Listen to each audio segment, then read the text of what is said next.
Hello students, good morning to everyone. Today we are learning about FY BCom semester 1 and the subject is personal selling and salesmanship 1.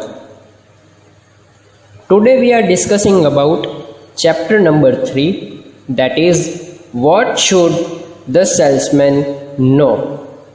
Salesman ને કઈ પ્રકારની માહિતી હોવી જોઈએ અથવા તો તે શું જાણતો હોવો જોઈએ તે આપણે ચેપ્ટરની અંદર સમજવાનું છે. The chapter name is what should the salesman know. Okay, so now we go on to the question for today.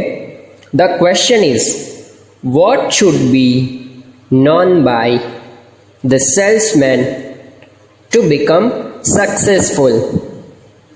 I again repeat the question.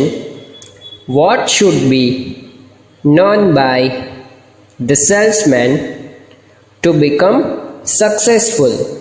એક સફળ સેલ્સમેન બનવા માટે થઈને સેલ્સમેન પાસે શું માહિતી હોવી જરૂરી છે? Now we go on to the answer. આન્સરની અંદર આપણે એ ડિસ્કસ કરવાનું છે કે એક સક્સેસફુલ સેલ્સમેન તરીકે સેલ્સમેન પાસે કઈ કઈ માહિતી અથવા તો કયું નોલેજ હોવું જરૂરી છે, અથવા તો એ પોતાના નોલેજના રિલેટેડ જે ઇન્ફોર્મેશન છે એ કેવી રીતે પ્રોવાઈડ કરી શકે છે જેના લીધે તે એક સક્સેસફુલ સેલ્સમેન બની શકે. ઓકે, સો ફર્સ્ટ એની પાસે ઓપ્શન છે based on experience and reasoning. Based on experience and reasoning. એક તો અનુભવના આધારે અને રીઝનિંગ એટલે કે જે પોતાનો વિષય છે એ વિષય આધારિત તેની સ્કિલ અથવા તો તેનું નોલેજ ગેઇન કરીને પણ તે એક સક્સેસફુલ સેલ્સમેન બની શકે છે. The salesman can collect the information about the institutions એટલે કે તેના બિઝનેસના રિલેટેડ સંસ્થાઓ, ગુડ્સ એટલે કે માલ સામાન, કસ્ટમર્સ એટલે કે જે પોતાના ગ્રાહક છે, સંભવિત ગ્રાહક, તેના વિશે. Based on his own experience and reasoning. શેના આધારે? તો કે પોતાના પ્રત્યક્ષ અનુભવના આધારે. સેલ્સમેને પોતાની કોમ્પિટન્સી એટલે કે આવડત જે છે એ પણ મેન્ટેન કરવી ખૂબ જ જરૂરી છે. The salesman should try to understand human psychology. માણસનું મનોવિજ્ઞાન કે તેના મનની અંદર કઈ પ્રકારની પ્રોડક્ટ જે છે એ ચાલી રહી છે અથવા તો તેની મનોસ્થિતિ એ કઈ પ્રકારની પ્રોડક્ટ અથવા તો કેવી પ્રકારનું માર્કેટ જે છે પસંદ કરે છે. સો હ્યુમન સાયકોલોજી તે રીડ કરી શકે તે રીતનું તેનું નોલેજ ઇમ્પ્રૂવ કરવું પડે છે. વેનેવર હી ગેટ્સ ઓપોર્ચ્યુનિટીઝ. જ્યારે તેને આ રીતની તકનું નિર્માણ થાય છે. He studies the people's behaviour. લોકોનું વર્તન કઈ પ્રકારનું છે, નેચર એટલે કે તેમનો સ્વભાવ કઈ પ્રકારનો છે. After that likes and dislikes એટલે કે લોકો કેવી વસ્તુ પસંદ કરે છે અને કેવી ના પસંદ કરે છે. He tries to adopt the trial and error method. Trial and error. Try and try that you will be successful.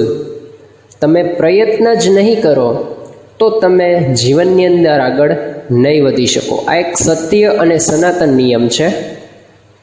Yes, જે કસ્ટમર છે એ પ્રોડક્ટ ખરીદવા માટે થઈને હા પાડશે કે ના પાડશે એ વિચારવાનું કામ આપણું નથી, એ વિચારવાનું કામ કસ્ટમરનું છે.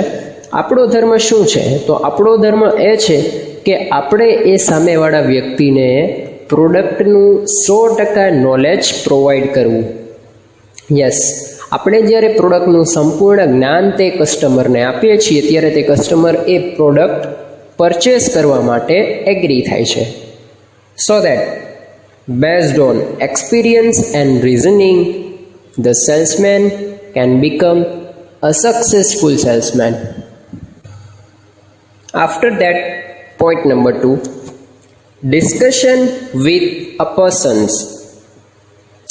મિત્રો, આપણે જોઈએ છીએ કે સેલ્સમેન છે એ અલગ અલગ પ્રકારના વર્ગ સાથે કોન્ટેક્ટની અંદર આવે છે. લાઈક ફર્સ્ટ પ્રેફરન્સ આપણે આપીએ તો customer, because customer is a king of the market. હવે કસ્ટમર જે છે, કસ્ટમરની સાથે જ્યારે સેલ્સમેન કોન્ટેક્ટમાં આવે છે તો ઓનલી આપણે તેને નોલેજ પ્રોવાઈડ કરીએ છીએ એવું નથી થતું હોતું. ક્યારેક કસ્ટમર પાસેથી પણ અમુક વસ્તુ શીખવા મળે છે કે તે કઈ પ્રકારની જે પ્રોડક્ટ છે અથવા તો પ્રોડક્ટ આપણે તેની સામે મોડિફાઈ કરીએ છીએ ત્યારે અમુક ઉદ્ભવતા પ્રશ્નો જે છે એનું નિરાકરણ લાવીએ છીએ.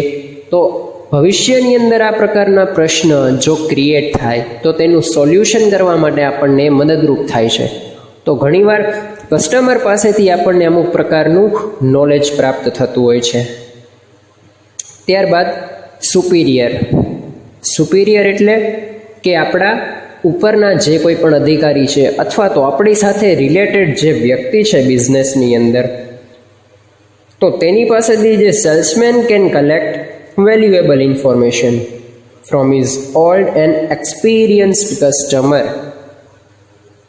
તેની પાસે લાંબા સમય સુધી જે પ્રોડક્ટ પરચેસ કરે છે એ પ્રકારનો કોઈ કસ્ટમર છે તો એ કસ્ટમર પાસેથી તમને નોલેજેબલ અથવા તો વેલ્યુએબલ જે એક્સપિરિયન્સ છે એ મળે છે.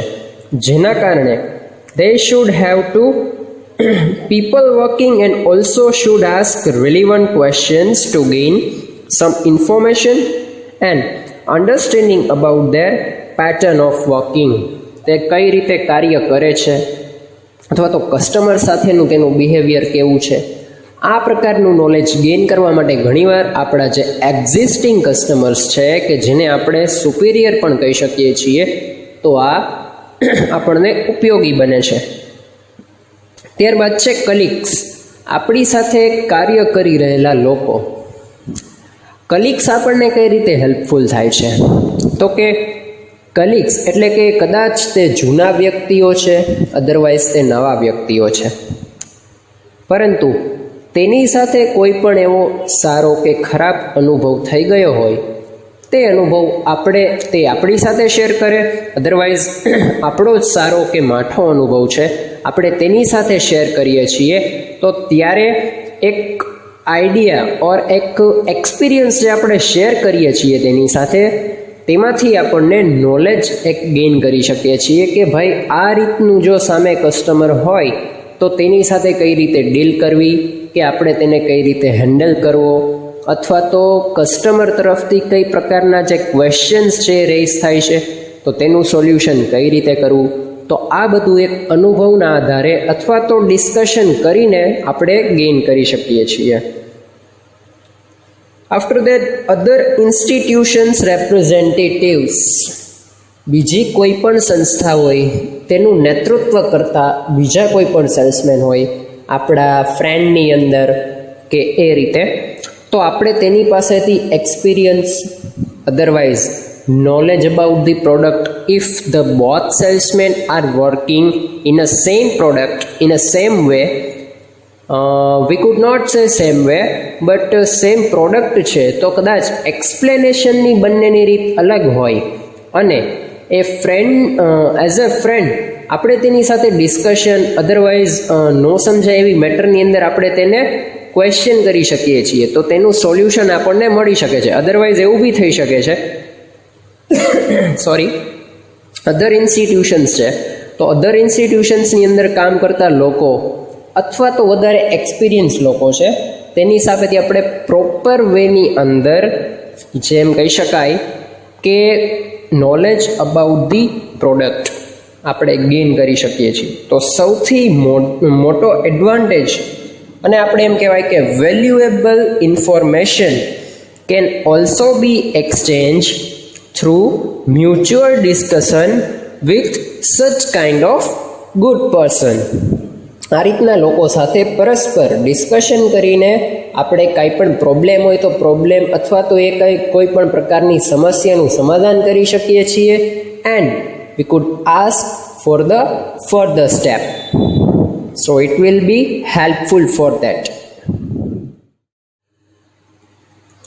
After we go on, third point, that is advertisements and sales literature. The salesman can learn a lot from the company's advertisement. જ્યારે મોટી સંસ્થા હોય, very big institutions have a separate advertisement department to sell more of their goods, and through such departments they try to convince, stimulate the customers to purchase the goods. મોટી institutions છે એ લોકો ઘણીવાર એડવર્ટાઇઝમેન્ટનો જે part છે એને વધારે importance આપે છે, બિકોઝ જ્યાં સુધી કસ્ટમર પાસે પ્રોડક્ટની પ્રોપર ઇન્ફોર્મેશન નહીં પહોંચે ત્યાં સુધી કસ્ટમરને એ પ્રોડક્ટ વિશે કોઈ પણ પ્રકારનો આઈડિયા જે છે એ નહીં આવે. તો એડવર્ટાઇઝમેન્ટમાંથી પણ સેલ્સમેન ઘણું બધું શીખી શકે છે, બિકોઝ ઓફ તમે અત્યારના ટાઈમની અંદર જોશો તો કોઈ પણ કંપની તેની એક આખી PDF ફાઇલથી ઇન્ફોર્મેશન તૈયાર કરે છે, જેની અંદર તમને price list, quantity, contents, information about the product and which material to be used, totally information તમને જે છે એમાંથી જ મળી જાય છે. તો એક PDF ફાઇલની અંદર તમામ ઇન્ફોર્મેશનવાળા પેજીસ જે છે એ એડ કરી દે છે, જેના લીધે કસ્ટમરના માઇન્ડની અંદર જો કોઈ પણ પ્રકારનો ક્વેશ્ચન રેઝ થાય તો તેનું સોલ્યુશન સીધું તેને એડવર્ટાઇઝમેન્ટમાંથી મળી જાય છે. તેની માટે મોટી જે સંસ્થા છે તેની અંદર સ્પેશિયલી એડવર્ટાઇઝમેન્ટ ડિપાર્ટમેન્ટ જે છે એ રાખવામાં આવે છે, જેના લીધે કસ્ટમરના જે કંઈ પણ પ્રોબ્લેમ અદરવાઇઝ ક્વેશ્ચન રેઝ થતા હોય તેનું સોલ્યુશન ડિરેક્ટલી આપણે કરવું પોસિબલ થાય છે. એન્ડ સેલ્સ લિટરેચર, યસ, જે નાના પાયાના ઉદ્યોગો છે જનરલી એની અંદર નથી જોવા મળતું, but some big institutions or some big industries, તો એની અંદર આપણે જોઈએ છીએ સેલ્સ લિટરેચર, દેટ ઇઝ પૂરેપૂરો ડેટા, એટલે કે પૂરેપૂરું ઇન્ફોર્મેશન. અને જો આપણે વધુ સારી રીતે કહીએ તો એની આખી હિસ્ટ્રી. યસ, તમે અમુક રજિસ્ટર્ડ કંપની છે જે મોટા પાયા ઉપર ચાલે છે, તો ગૂગલની અંદર તમે જોશો તો એની પ્રેસ રિલીઝ આવે છે. પ્રેસ રિલીઝ દેટ મીન્સ એનું વાર્ષિક અથવા તો અર્ધવાર્ષિક અથવા તો જે AGB થતી હોય, એન્યુઅલ જનરલ બોર્ડ મીટિંગ, અથવા તો મિડ ટર્મ થતી હોય, તો આ પ્રકારની તમામ જે માહિતી જે છે એ સેલ્સ લિટરેચરની અંદર પ્રોવાઈડ કરવામાં આવે છે. તેના દ્વારા મીડિયા રિલીઝ થતા હોય છે. મીડિયા રિલીઝ દેટ મીન્સ તમે એની અંદર શેરના ભાવ જોઈ શકો છો, કંપનીની ફાઇનાન્શિયલ કન્ડિશન જોઈ શકો છો, કંપનીના જે નવા ઇનોવેશન્સ છે તેની માહિતી તમે લઈ શકો છો. તો આ પ્રકારની જે બધી માહિતી આપણને સેલ્સ લિટરેચરમાંથી પ્રાપ્ત થાય છે. After that, point number 4, education and training. સૌથી મોટો સોર્સ છે that is education and training. Yes, તમે એક સક્સેસફુલ સેલ્સમેન તરીકે કામ કરો છો, દેટ તમારી ઇમેજ જે છે તેમાંથી ક્રિએટ થાય છે. જ્યારે તમે એ ફિલ્ડનું નોલેજ ગેઇન કરો છો, એના રિલેટેડ જે કાંઈ પણ એજ્યુકેશન જે છે એ તમે કમ્પ્લીટ કરો છો, એના વિશે પ્રેક્ટિકલ ટ્રેનિંગ લ્યો છો, આ બધી વસ્તુ જે છે બહુ કન્સિડર કરે છે એન્ડ મેઇન રોલ પ્લે કરે છે કે જ્યારે તમે ખરેખર એઝ એ પ્રેક્ટિકાલિટી તમારો વર્કિંગ મોડ, જ્યાં સુધી તમે થિયરેટિકલ નોલેજ ગેઇન કરો છો ત્યાં સુધી તમે એક એમ કહેવાય કે એક સીન ક્રિએટ કરો છો માઇન્ડની અંદર કે એઝ એ સેલ્સમેન હું આ રીતે કામ કરીશ, આ રીતે, બટ જે વર્ચ્યુઅલ વર્લ્ડ છે, રિયાલિટી, એ કંઈક અલગ હોય છે. તો તેની માટે શેની જરૂરિયાત પડે છે? તો કે ટ્રેનિંગની મેઇન જરૂરિયાત એટલા માટે છે કે જ્યારે તમે પ્રેક્ટિકલી એ ફિલ્ડની અંદર વર્ક કરવા જાઓ છો ત્યારે તમને આઈડિયા આવે છે કે ભાઈ ખરેખર માર્કેટની અંદર કયા પ્રકારના કસ્ટમર્સ હોય છે, કયા પ્રકારના કસ્ટમર્સના જે બિહેવિયર છે તે ફેસ કરવા પડે છે. તો આ પ્રેક્ટિકલ એક્સપિરિયન્સથી જ પોસિબલ છે. સો આપણે થિયરિકલ નોલેજને પણ ઇમ્પોર્ટન્સ આપવું જરૂરી છે, સાથે એજ્યુકેશન અને ટ્રેનિંગને પણ ઇમ્પોર્ટન્સ આપવું જરૂરી છે. Education is the main part to become a successful salesman. Education, without education તમે લોકોના mind, the psychology of the human and you can not read the mind of the customer. So આપણે એવું કહી શકીએ કે ભાઈ તમે પ્રોપરલી જો કસ્ટમરના માઇન્ડ, કસ્ટમરની સાયકોલોજી વિશે ઇન્ફોર્મેશન અક્વાયર કરવા માગતા હોય તો you should have a knowledge, you should have a skill towards your field. તમે જે ક્ષેત્રની અંદર કામ કરો છો એઝ એ સેલ્સમેન, જો તમે ખરેખર સક્સેસફુલ થવા માગતા હોય, as you become a successful salesman, you should have acquired the knowledge, you should have a proper education and the training. Training is also main and important thing. કેમ કે કોઈ બી નવો સેલ્સમેન છે એને કઈ રીતે વર્ક કરવું, how to deal with the customer. So આ પ્રકારનું નોલેજ છે ટ્રેનિંગમાંથી પ્રાપ્ત કરવામાં આવે છે. ત્યારે જ આપણે કોઈ બી નવો બિઝનેસ અથવા તો કોઈ બી નવી સર્વિસની અંદર જોડાય છીએ ત્યારે શરૂઆતનું લેવલ જે છે એ આપણો ટ્રેનિંગ પીરિયડ જ હોય છે. તો એની અંદર આપણને આઈડિયા આવે છે કે કઈ રીતે વર્ક કરવું અને આ વર્કની અંદર આપણે એઝ એ સક્સેસફુલ સેલ્સમેન કઈ રીતે કામ કરવું. So that education related with our field and the practical experience from the training is the necessary part for become a successful entrepreneur or a successful salesman. Next, number 5, production centers or industrial exhibitions. આની માટે એક best example છે આપણા મોરબીના ceramic association. અમુક સમયગાળા દરમિયાન એટલે કે વાર્ષિક હોય છે એની અંદર એક સિરામિક એક્સપો, એક બિઝનેસ માટે થઈને એક તમારી પ્રોડક્ટને કસ્ટમરની સામે કઈ રીતે વિઝ્યુલાઇઝ કરો છો તેની માટેનું એક સરસ એક્ઝિબિશન જે છે એ રાખવામાં આવે છે. મે બી ગાંધીનગરની અંદર આ એક એક્ઝિબિશન રાખવામાં આવ્યું હતું 3 દિવસનું. એની અંદર ઇન્ડસ્ટ્રીયલ એક્ઝિબિશન એટલે કે તમારા ધંધાની details and which kind of work you are doing, કઈ પ્રકારની પ્રોડક્ટ તમે રાખો છો. તો આ એક એક્ઝિબિશન્સ એન્ડ પ્રોડક્શન સેન્ટર છે જેનાથી લોકો ફેસ ટુ ફેસ તમને મળી પણ શકે છે અને તમારી પ્રોડક્ટની ઇન્ફોર્મેશન જોઈ શકે છે, ક્વોલિટી ચેકઆઉટ કરી શકે છે. So that is also very important. And last but not a least, magazines and bulletins. Magazines એટલે અમુક સમયગાળા એટલે કે અમુક 15 દિવસના સમયગાળામાં આવતા હોય, અમુક મહિના દિવસના સમયગાળામાં અલગ અલગ મેગેઝિન્સ આવતા હોય છે. એકોર્ડિંગ ટુ યોર બિઝનેસ તમારી પાસે મેગેઝિન્સના સોર્સિસ ઘણા બધા અવેલેબલ છે.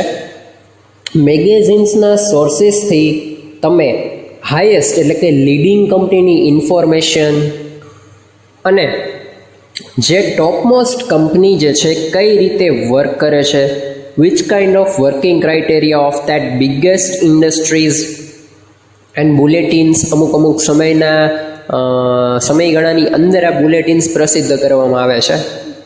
તો એની અંદર સંપૂર્ણ નોલેજ તમને મળે છે. So bulletins and magazines are helpful for know about the competitors production system and the working system of that unit, which kind of policy and the regulations are done by the companies, international company, national company, which kinds of magazines are you selected.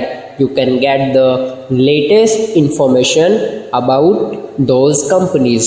So bulletins and the magazines are very useful tool to get the latest information of the local market, that is domestic market, and also international market. So you can acquire the knowledge about different kinds of the industries.